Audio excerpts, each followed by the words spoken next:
আসসালামু আলাইকুম প্রিয় সপ্তম শ্রেণীর শিক্ষার্থীরা।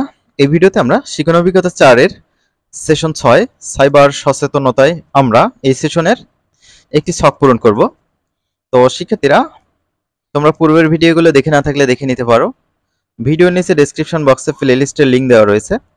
তো এখানে যে পড়াগুলো রয়েছে এগুলো তোমরা নিজেরা পড়ে নেবা। আমি তোমাদের ছকটি পূরণ করে দিচ্ছি। দলে ভাগ হয়ে নাটিকার পরিকল্পনাটি সংক্ষেপে লিখি। তো এখানে তোমরা কি লিখতে পারো সেটি আমি এখন দেখিয়ে দেব। এখানে দেখো, সাইবার অপরাধ কি এবং সাইবারের নিরাপদ থাকার উপায় সম্পর্কে আমরা সপ্তম শ্রেণীর 5 জন সহপাঠী একটি নাটিকা তৈরির সিদ্ধান্ত নিয়েছি। নাটিকার পরিকল্পনা হচ্ছে, 1 নম্বরে প্রেক্ষাপট থাকবে। প্রেক্ষাপটে সাইবার অপরাধ এবং নিরাপদ থাকার উপায়, এটি আমরা লিখেছি। 2 নম্বর উদ্দেশ্য, সমাজের সবাইকে সাইবার অপরাধ কি এবং তা থেকে বাঁচার উপায় জানানো।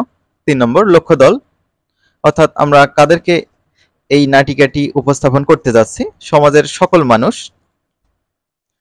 কন্টেন্ট, ভিডিও তৈরি করে বা অভিনয় করে নাটিকা উপস্থাপন।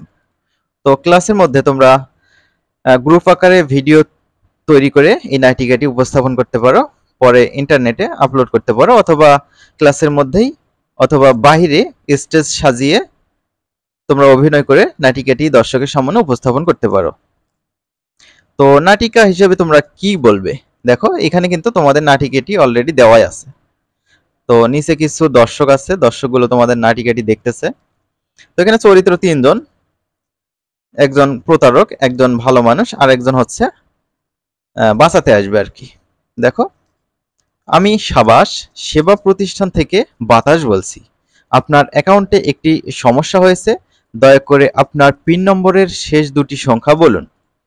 তো এটা প্রতারক যে সে বলবে, আরেকজন এসে বলবে যে থামুন, ইনি একজন প্রতারক, কখনো কাউকে পিন নম্বর এবং এর অংশবিশেষ বলবেন না। তো এভাবে 2-4 কথায় তোমরা নাটকটি শেষ করতে পারো। পরবর্তী ভিডিও দেখার আমন্ত্রণ জানিয়ে শেষ করছি। আল্লাহ হাফেজ।